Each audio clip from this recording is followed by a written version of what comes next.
Corona காலத்தில் பணியமர்த்தப்பட்ட 723 ஒப்பந்த செவிலியர்களுக்கு பணி நிரந்தரம் செய்யப்படும் என அமைச்சர் மா. சுப்பிரமணியன் வாக்குறுதி அளித்துள்ளார்.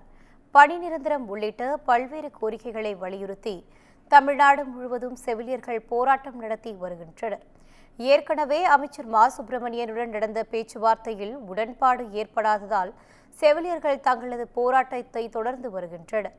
இதற்கிடையே போராட்டக் குழுவினருடன் அமைச்சர் மா. சுப்பிரமணியம் மற்றும் அதிகாரிகள் 2ஆம் கட்ட பேச்சுவார்த்தை நடத்தினர்.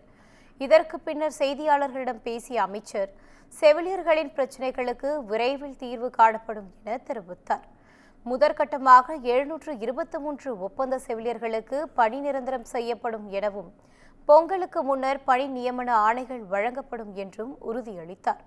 ஒப்பந்த செவிலியர்களின் மகப்பேறு விடுப்பு குறித்தும் பரிசீலிக்கப்படும் என மா. சுப்பிரமணியன் தெரிவித்தார். காலி பணியிடங்கள் உருவானால் 2 ஆண்டுகள் பணிபுரிந்த செவிலியர்களுக்கு முன்னுரிமை அளிக்கப்படும் என உறுதி கூறினார்.